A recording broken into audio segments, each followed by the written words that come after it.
ఆంధ్రప్రదేశ్‌లో కొత్త ప్రభుత్వం కొలువు తీరాక మీడియా కథనాలు పరిశీలిస్తే ఆశ్చర్యం కలుగుతుంది. కర్ణాటకలో కాంగ్రెస్, తెలంగాణలో కాంగ్రెస్ అధికారంలోకి వచ్చాక కాంగ్రెస్ పార్టీ ఇచ్చిన గ్యారంటీలను అమలు చేస్తాయా? చేస్తే ఎప్పుడు చేస్తాయి? అమలు చేస్తే ఆ రాష్ట్ర ఆర్థిక వ్యవస్థ ఎలా చిన్నాభిన్నం అవుతుందన్న అంశం మీదనే జాతీయ పత్రికలు, ప్రాంతీయ పత్రికలు, స్థానికంగా ఉండే ప్రముఖ పత్రికలు ప్రధానంగా దృష్టి కేంద్రీకరించి రాతలు రాశాయి. కాంగ్రెస్ ప్రభుత్వాల మీద కర్ణాటక, తెలంగాణ ప్రజల భ్రమలు వీడిపోయాయనే జడ్జిమెంట్ కూడా పాత్రికేయులు ఇచ్చేశారు. కానీ ఆంధ్రప్రదేశ్‌లో కూటమి ప్రభుత్వం కొలువు తీరాక చంద్రబాబు ప్రభుత్వం తాను ఇచ్చిన వాగ్దానాల గ్యారంటీని అమలు చేయగలుగుతుందా? అసలు చేస్తుందా? చేస్తే ఎప్పటి నుంచి చేస్తుంది? రాష్ట్ర ఆర్థిక వ్యవస్థపై గ్యారంటీల అమలు ప్రభావం ఏమిటి అనే అంశం మీద చర్చే జరగటం లేదు. ప్రజల దృష్టిని మళ్లించేందుకు రాష్ట్రంలో హింసాకాండ రెచ్చగొట్టారు.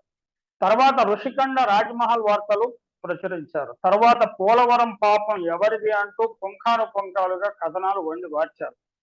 కానీ అమరావతి, విశాఖ, కర్నూలులో భూముల విలువ, రాజధాని కహానీలు మొదలుపెట్టారు. ఆంధ్రప్రదేశ్‌లో కూటమి ప్రభుత్వం జాతీయ స్థాయిలో ఎన్డీఏ ప్రభుత్వం ఏర్పడినందుకు రాష్ట్ర విభజన జరిగిన 10 సంవత్సరాలు పూర్తయిన సందర్భం. విభజన హామీల అమలుకు ఒత్తిడి చేయాలి కదా! పాచి లడ్డు స్థానంలో తాజా లడ్డును సంపాదించాలి కదా! కానీ అటువంటి ప్రయత్నం ఏమీ కనిపించడం లేదు. సర్వతోముఖంగా అభివృద్ధి చెందుతున్న ఉమ్మడి ఆంధ్రప్రదేశ్‌ను విభజించి 10 సంవత్సరాలైంది. రెండు జాతీయ పార్టీలు కాంగ్రెస్, బీజేపీ కుట్రపూరితంగా రాష్ట్రాన్ని రెండుగా చీల్చాయి. తరువాత విభజన చట్టం హామీలను పూర్తి స్థాయిలో అమలు చేయటం మరిచాయి. రాష్ట్రాన్ని విభజించిన తరువాత కేంద్రంలో బీజేపీ అధికారంలోకి వచ్చింది. ప్రాంతీయ పార్టీలను సర్వనాశనం చేయాలనే ఎజెండాను రెండు రాష్ట్రాలను అమలు చేస్తున్నది.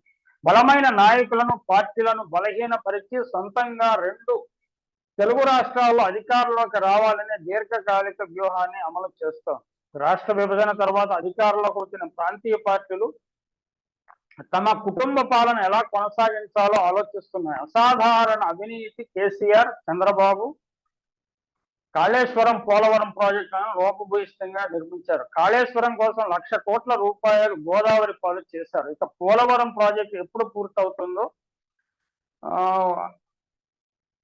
అదే మీ అసలు దేవుడికే తెలియాలి.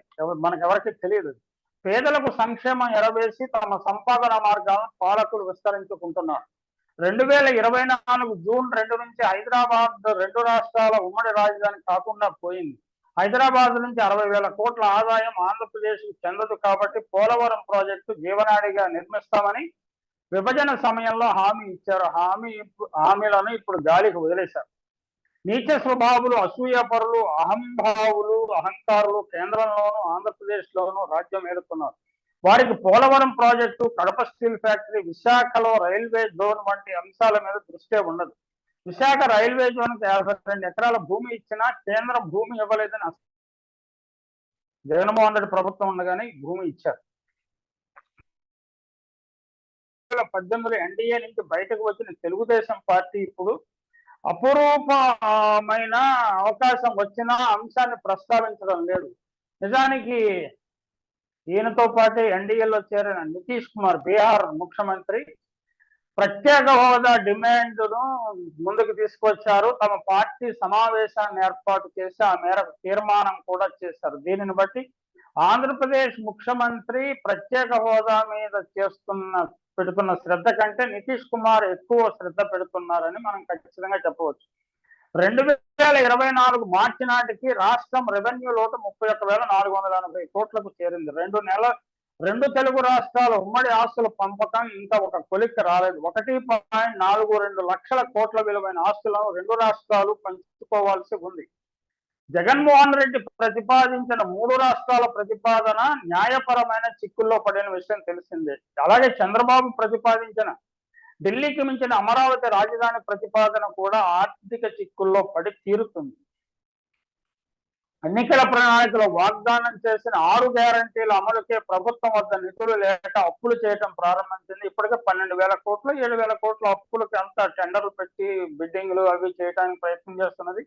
అలాగే ప్రభుత్వ ఆసుపత్రులను వాటిని అమలు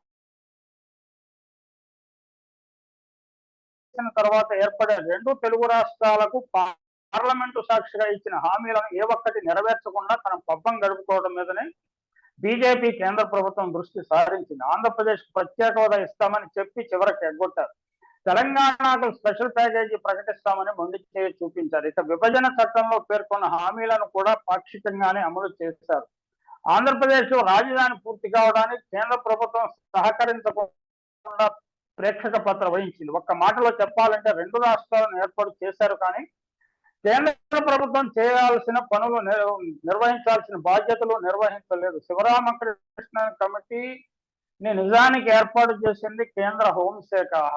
ఆ కమిటీ నివేదిక మీద నిర్ణయం తీసుకునే ముందు కేంద్ర ప్రభుత్వంతో సంప్రదించాల్సిన అవసరం ఉన్నది. అలాంటి సంప్రదింపులు ఏమీ చేయకుండానే చంద్రబాబు నాయుడు అమరావతిని నిర్ణయించారు. దానికి అప్పుడు దోస్తీ నడుస్తున్న ఎన్డీఏలో ఆయన కూడా భాగస్వామి కాబట్టి ఏమి ఇబ్బందులు రాలేదు. తర్వాత అన్నిటికీ కొర్రీలు వేస్తూ కేంద్ర ప్రభుత్వం తన చేతగానితనాన్ని, లేకపోతే ఆంధ్రప్రదేశ్ ప్రజల పట్ల తన నెగిటివిటీని స్పష్టంగా ప్రకటించింది. 10 ఏళ్ల పాటు చేతులు దులుపుకునే ప్రయత్నమే జరిగింది. కృష్ణా గోదావరి నదీ జలాల వ్యవహారం ఎటు తేల్చకపోగా కేంద్రమే స్వయంగా గొడవలు పెడుతోంది. విద్యుత్ బకాయిల చెల్లింపులు, ఉద్యోగాల